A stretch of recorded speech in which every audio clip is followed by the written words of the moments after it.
Buenas tardes, mi nombre es Denis Small de la organización de la RUSH. Este es el informe semanal del lunes 19 de mayo.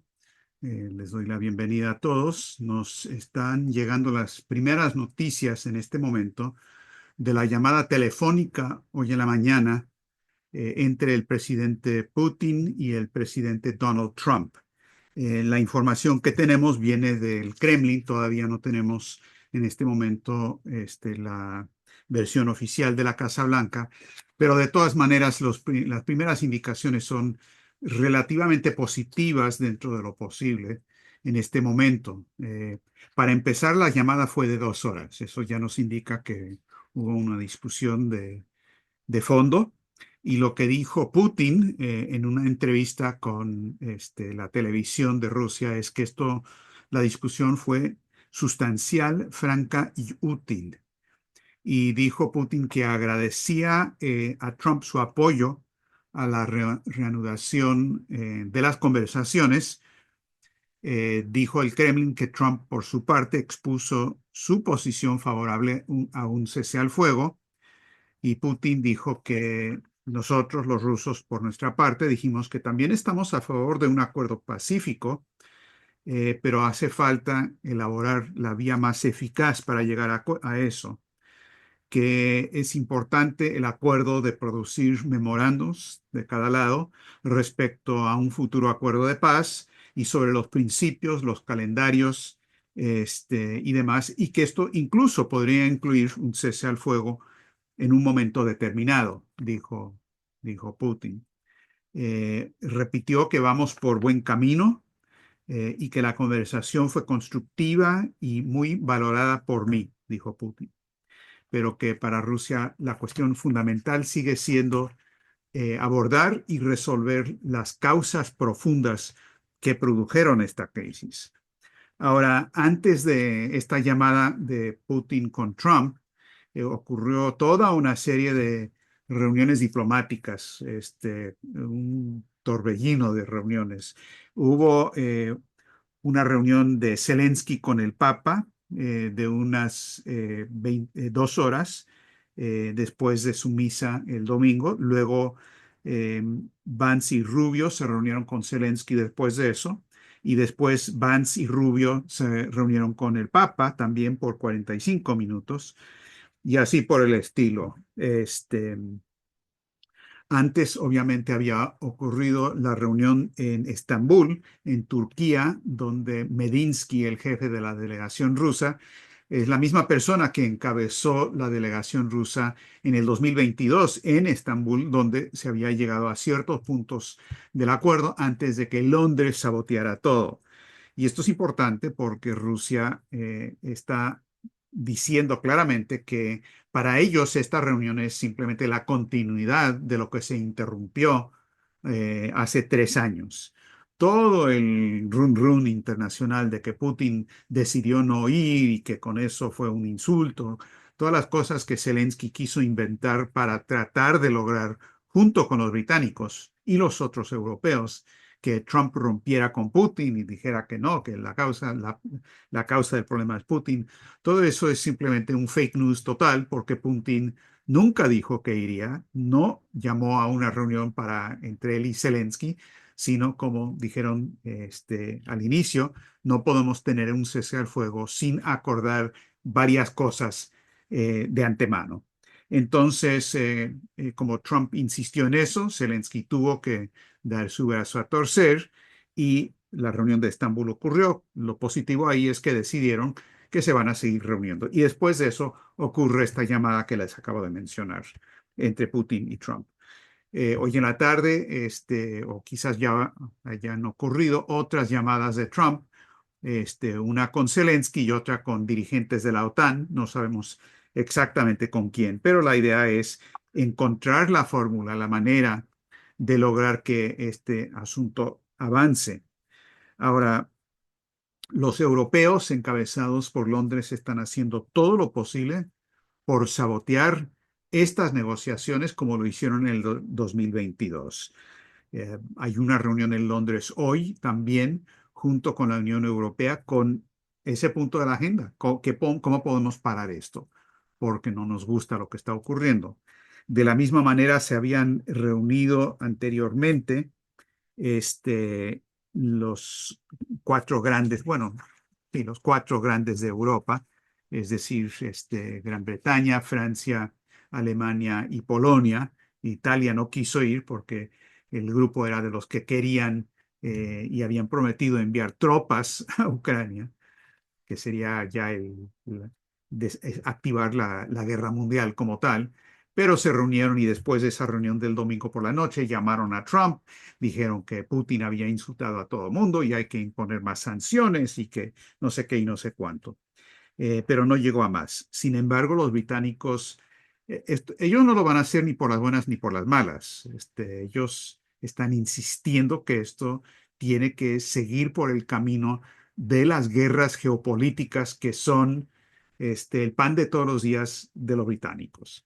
Enviaron a Kiev en particular a ni más ni menos que Jonathan Powell, que es el asesor de seguridad nacional del primer ministro Starmer, para asesorar, es decir, darle instrucciones a Zelensky de lo que debía hacer y lo que no debía hacer. Jonathan Powell es una figura muy importante dentro del establishment británico, probablemente mucho más poderoso que el mismo primer ministro Starmer. Jonathan Powell ha sido el principal asesor sobre asuntos de seguridad nacional e internacional para cuatro o cinco primer ministros, empezando con Tony Blair. Él es hombre de Tony Blair de décadas atrás. El mismo Tony Blair que lanzó toda la guerra en contra de Irak con sus invenciones ya bastante conocidas. Entonces, eso es lo que es Jonathan Powell. El hermano mayor de Jonathan Powell ha sido el asesor de seguridad nacional de todos los gobiernos conservadores. Entonces, todo queda en familia. Ellos son los que manejan a nombre del establishment financiero británico esta orientación de provocación de guerras. Ahora, donde antes algunos cuestionaban el tema del papel del Reino Unido, y por ejemplo, siempre nos han dicho a nosotros del movimiento larouchista, pero ¿por qué enfatizan tanto al Reino Unido, a la monarquía británica? Eso ya es una cosa de antaño, es una cosa folclórica nada más. Y Lyndon LaRouche siempre señaló y demostró con pruebas contundentes que el centro financiero y de toma de decisiones políticas sigue estando en Londres y que Washington es una sucursal del centro internacional que está en la City de Londres. Y por ejemplo, si uno quería saber, decíamos, lo que va a decir Henry Kissinger un jueves, hay que leer los diarios británicos del lunes anterior para saber lo que va a decir Kissinger. Y el mismo Kissinger, en 1982, en un famoso discurso que dio en Chatham House, en el Instituto Real de Asuntos Internacionales de Londres, dijo que siendo secretario de Estado, él hablaba primero y seguía las instrucciones primero de los británicos antes de informar a la gente del gobierno estadounidense. Y eso sigue siendo así. Ahora resulta que no somos los únicos a estas alturas que seguimos insistiendo en eso. El embajador o la embajada de Rusia en Londres sacó una declaración el 18 de mayo sobre los últimos acontecimientos y dijeron lo siguiente, esto es una cita textual. Los británicos han estado detrás de todas las maniobras de la escalada de Occidente, desde el suministro de armas ofensivas al ejército de Kiev hasta el uso de misiles occidentales de largo alcance contra civiles en territorio ruso. Eso dijo la embajada rusa en Londres en Facebook. Y luego, cuando los europeos sacaron su ultimátum, el último ultimátum, en contra de Rusia, de que tenían que declarar inmediatamente un cese al fuego de 30 días, o si no, o si no, o si no, el ultimátum, la embajada rusa dijo, ahora bien, tales ultimátum, formulados en el contexto del proceso de negociación, tienen claramente por objeto complicar o vulnerar el acuerdo. Parece que Downing Street, que es la sede del gobierno del Reino Unido, no es consciente del carácter autoincriminatorio de sus acciones. Fue Londres quien hizo un esfuerzo considerable para interrumpir el primer proceso de negociación en el 2022 y posteriormente mantener el conflicto candente. Cierra comillas. Es decir, ese fue el gobierno de Boris Johnson, conservador. Ahora tenemos el de Keir Starmer, el laboral. Entonces, pero es lo mismo, él es el establishment. Ahora, en este momento, Alemania está absolutamente alineada con los británicos. Se acaba de anunciar en Alemania, esto simplemente indica cómo está ese, esa situación estratégica, que Alemania y el Reino Unido van a desarrollar conjuntamente un misil con un alcance de 2000 kilómetros, obviamente, para poder atacar a Rusia dentro de su territorio, muy adentro. Ahora, hay quienes piensan que esto simplemente es ya la decisión tomada de Merz para entregar el Taurus a Kiev, porque no lo han anunciado todavía, porque el Taurus no tiene el alcance de 2000 kilómetros, entonces harían las dos cosas de manera combinada. Sobre este asunto de los británicos y el papel principal de los británicos como los que formulan las ideas y las políticas públicas del establishment y que luego se llevan a cabo, por lo general, con no solo la anuencia, sino el apoyo militar de Estados Unidos, que siempre fue lo que pasó con Bush, con Obama, con Biden y demás, y que ahora hay una fisura importante con el gobierno de Trump. Pero este centro de ideas y la manera en que las ideas y las políticas se definen de esa manera, pues mucha gente ya está empezando a reconocer lo que Lyndon LaRouche decía desde hace mucho tiempo. Jeffrey Sachs acaba de tener una entrevista donde señala en detalle exactamente, dijo él, vean el papel de los británicos, todos los conflictos internacionales, y presentó detalles históricos uno tras otro, uno tras otro. En la última reunión de la Coalición Internacional por la Paz, donde participó Ray McGovern, que recién había regresado de Rusia, invitado por el gobierno para participar junto con Oliver Stone en la celebración del Día de la Victoria. Una de las varias cosas que dijo Ray McGovern, además de dar su respaldo fuerte a la carta abierta que Helga Sepla-Rush había redactado, la carta abierta al Papa León XIV, exigiendo que se acabe con el genocidio en Gaza y que el Papa tiene que tomar cartas en el asunto. La otra cosa que dijo Ray McGovern, dijo, tengo que confesar públicamente que por algunos años yo he sido una de esas personas escépticas sobre lo que el Instituto Schiller y los LaRouche siempre han dicho sobre los británicos. Pero ahora, se dijo riéndose un poco, tengo que reconocer que estuve en error, ellos tuvieron razón y yo me sumo a eso a estas alturas. Estoy totalmente de acuerdo. Entonces, Ray McGovern es una persona que daba los informes diarios de inteligencia cuando él estaba en la CIA a los presidentes de Estados Unidos. Era una de las personas encargadas de eso. Pero se separó, como ustedes saben, cuando todo el desastre de la orientación de guerra continua y perpetua de Estados Unidos, después del 11 de septiembre y luego la guerra de Irak y todo lo demás. Él se separó de eso y ha sido una figura muy importante en toda la movilización por la paz. Ahora, en medio de todo esto, con esta cuestión fundamental de que la relación entre Estados Unidos y Rusia sigue por un camino positivo. No se han resuelto los problemas, ni mucho menos, pero esta relación clave personal entre Trump y Putin es algo estratégicamente decisivo. Eh, no nos debe sorprender que en estos mismos días, en esta última semana, han surgido amenazas de asesinato, de nuevo, en contra de Trump y de Putin, por razones que creo deberían ser obvias. Ya han tratado de asesinar a Trump en varias ocasiones, porque él no es hombre que sigue al pie de la letra lo que Londres dicta. Eh, hace muchas cosas bastante malas, especialmente en economía, pero no es como Biden o Obama o Bush, hombre absolutamente incondicional de Londres.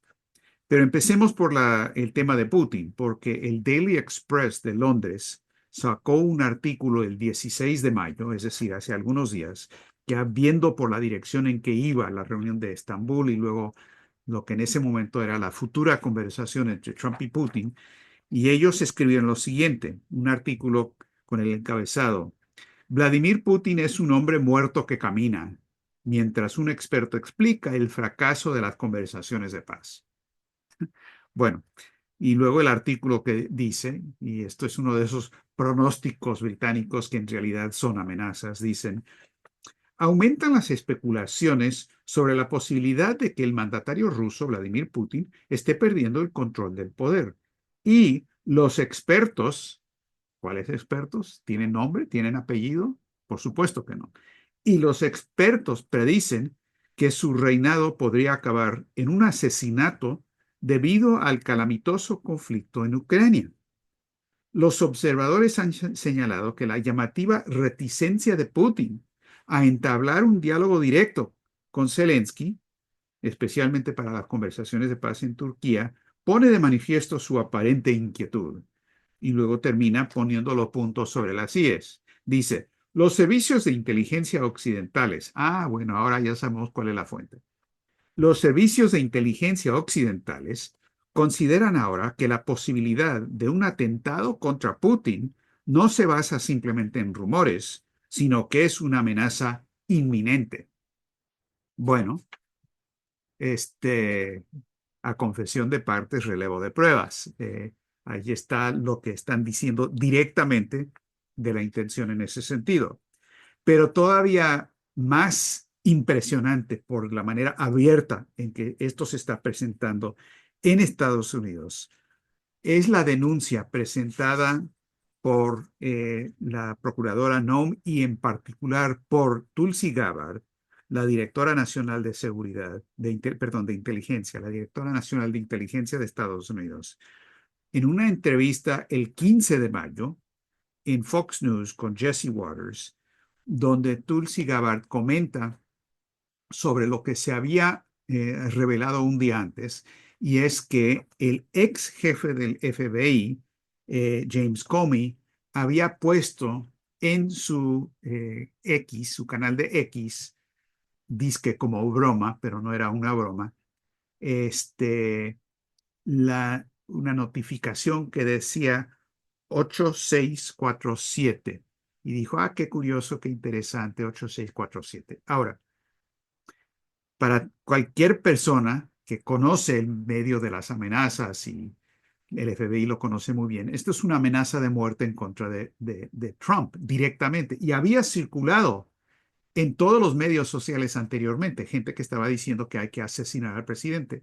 8-6 es una vieja identificación de la mafia, que hay que matar a alguien. Viene de la idea de 8 millas fuera del pueblo y 6 pies debajo de la tierra. Es decir, mátenlo, 8-6. Y 47 es una referencia al presidente Trump. Lo que dijo Tulsi Gabbard es lo siguiente.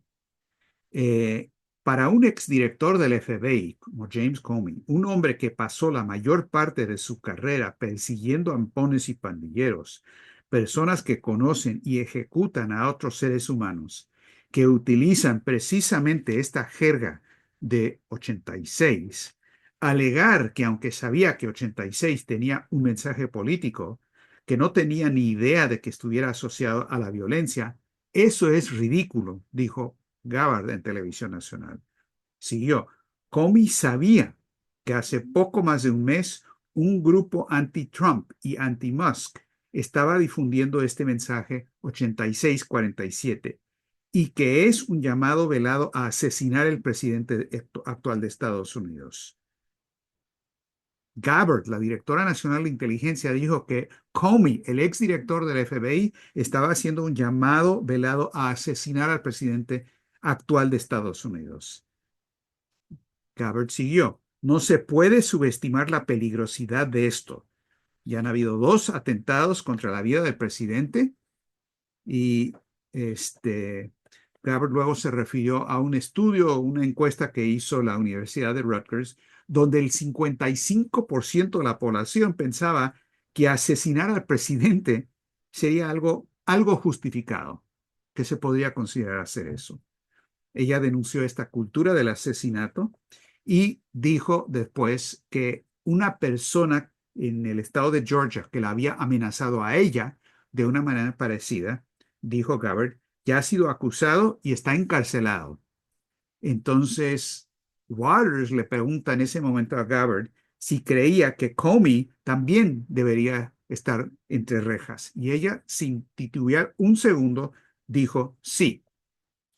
Ahora, yo no sé si la gente que en general reconoce la trascendencia de algo como esto, que una directora nacional de inteligencia denuncie públicamente al exdirector del FBI, no a J. Edgar Hoover, que falleció ya hace 40 años, al recién exdirector del FBI, Comey, que además fue el que lanzó toda la campaña de Russiagate en contra de Trump y que mintió a diestra y siniestra y que está siendo promocionado por todas las cadenas liberales y demócratas y demás, que ella diga en televisión nacional que hay una campaña activa por asesinar al presidente de Estados Unidos, señala a Comey y dice que este señor debe estar en la cárcel. Esto no tiene precedentes recientemente. El propio presidente Trump, para que entiendan que esto no fue un arranque nada más de Gabbard, como quizás se podría pensar, al otro día, inmediatamente después, cuando le preguntan sobre esto, Trump dijo que Comey, esto es una cita, sabía exactamente lo que eso significa, es decir, 8647. Un niño sabe lo que eso significa. Si eres el director del FBI y no sabes lo que eso significaba asesinato y lo dice alto y claro. Ahora, también es de notar que unos días antes, Tulsi Gabbard hizo unas movidas burocráticas, pero muy importantes, como la encargada de darle el informe diario al presidente de Estados Unidos sobre inteligencia, que es un cargo extremadamente importante por razones obvias. Todo eso se estaba preparando anteriormente en la CIA y tenían la infraestructura y todo lo demás. Tulsi Gabbard le quitó eso a la CIA y dijo eso se va a hacer en el Directorio de Inteligencia Nacional. Entonces, esto forma parte de toda la limpia que Trump prometió y al señalar a Kash Patel y nombrarlos, designarlos a Kash Patel y a Tulsi Gabbard, tanto al FBI y a la CIA, que esto es extremadamente importante. Para que Gabbard y Noam y Trump dijeran en televisión nacional lo que dijeron sobre Comey, indica muy probablemente que ellos tienen información de que hay algo activo en cuanto a un intento de asesinato de Trump. Porque lo de Comey es una amenaza abierta y obvia a Trump. Y el mensaje es, date quieto, da un paso atrás o si no, ya sabes lo que te va a pasar. La respuesta de Trump ha sido, no, no voy a dar un paso atrás, voy a seguir con lo que estoy haciendo con Putin y es más, te voy a denunciar. Entonces, estamos en un momento realmente delicado, donde hay muchísimo en juego, como se ve en esto de Trump y Putin, en todos los otros sectores también, y la respuesta en cuanto al asunto de seguridad. Ahora, quiero tomar dos puntos adicionales brevemente, pero son fundamentales al cuadro estratégico. Número uno, Gaza. Estamos ante el peor genocidio que hemos visto desde los años 30 y 40. El genocidio, decir que es peor que o casi tan grave como el anterior, no es cuestión de números, no es cuestión de que 6 millones o más o menos murieron en los campos de concentración y solamente, entre comillas, son 2 millones en Gaza. Los genocidios no se miden así, se miden en términos de la destrucción de lo que es el alma de la raza humana, la condición humana misma. el hecho de que se está tratando a los palestinos como lo dice el gobierno de Israel, en particular Netanyahu, Smotrich y Ben-Gvir, que los palestinos son animales y los vamos a tratar como animales, que es exactamente lo que hicieron los nazis con los judíos y con los gitanos y con los comunistas y demás. Y en el momento, desde el momento en que uno presenta la imagen del prójimo como animal, justifica este tipo de carnicería humana y tortura humana, como estamos viendo en el caso de Gaza. Esto es tan grave como los experimentos médicos que realizaron los criminales de Nuremberg y de Auschwitz, los que se condenaron en Nuremberg. Ahora, lo que sí es cierto es que hay mucha presión dentro de Israel en contra de Netanyahu sobre este asunto. Hay mucha presión que está llegando del exterior, del mundo árabe. Está empezando a haber mucha presión también de Occidente, de España, que hizo declaraciones. Dentro de Estados Unidos, varios senadores favorables a Israel, según el propio Netanyahu, presionaron para que no siguiera con esto. Y, por supuesto, un poco de presión no es lo que se requiere. Ahora, el que podría resolver esto con un solo discurso de 30 segundos es el presidente Trump, diciendo simplemente algo así como, ¿sabes qué, Bibi? Tú eres muy buen amigo mío y yo te respaldo en todo, pero tengo un pequeño problema. Aquí se han lanzado acusaciones sobre genocidio. Yo en lo personal no estoy convencido, pero mientras se esclarece todo eso, ¿sabes qué? Ya no van a haber armas, ya no va a haber apoyo, ya no hay nada, hasta que no se resuelva. Yo lo dije en 20 segundos. El presidente Trump lo podría decir en 10 segundos y se acabó. Entonces, mucho depende de lo que haga Trump en este sentido. Ahora, es muy positivo que Trump no haya eh, lanzado desde ya la guerra contra Irán que Netanyahu quiere. No lo ha hecho. Sin embargo, tampoco ha parado el genocidio en Gaza y por lo tanto es fundamental aumentar la presión con la campaña iniciada por Helga Seplarrush, con la carta abierta al Papa, no solamente para que el Papa se pronuncie al respecto, sino para que con eso también aumente la presión sobre Trump, sobre el gobierno de Estados Unidos.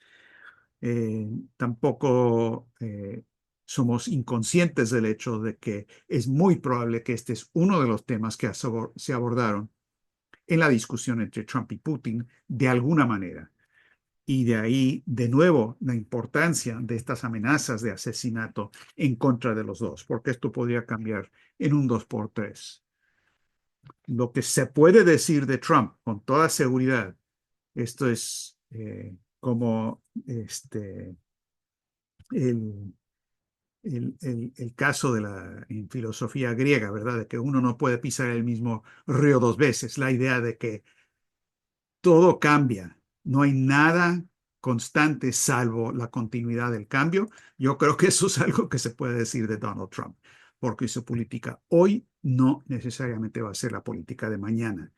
No porque tenga una orientación clara y apropiada, sino porque es una figura política del tipo que es transaccional, como algunos han dicho. Por lo tanto, eso depende de nosotros, de la población, del liderato político y de lo que podamos imponer. Y en eso juega un papel muy importante Putin y puede llegar a jugar un papel muy importante Xi Jinping y también el Papa León XIV, que es muy positivo lo que hemos visto hasta la fecha.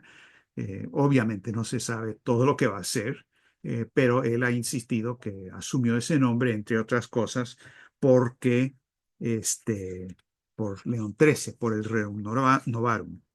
Y también aceptó, asumió como su lema en latín, in illo uno unam, que significa en el uno, con U mayúscula, en el uno somos uno, que viene también de San Agustín y lo que él había pronunciado al respecto. Bien interesante. Cierro con una referencia a lo que está pasando con los BRICS y a la iniciativa de la Franja y la Ruta. no es una mención nada más porque tenga poca importancia, tiene gran importancia lo que pasó especialmente con la gira de Lula a Rusia y a China, donde Lula dijo, entre otras cosas, no somos el patio trasero de nadie. Y en efecto, hay discusiones con China en particular para que esas palabras se vuelvan realidad. Eso va a requerir que la franja y la ruta llegue en serio a Sudamérica. Quizás no va a llegar con ese nombre, quizás va a llegar con el nombre de la relación de sinergias entre Brasil y la franja y la ruta.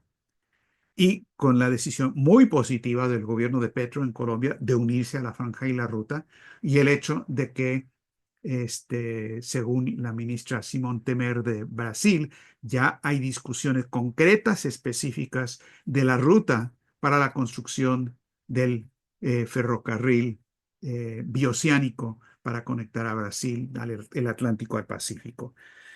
Ahora, sin embargo, el Departamento de Estado y especialmente el secretario de Defensa y el Comando Sur están diciendo sí son el patio trasero de Estados Unidos. Es más, Hegseth lo ha dicho con esas mismas palabras.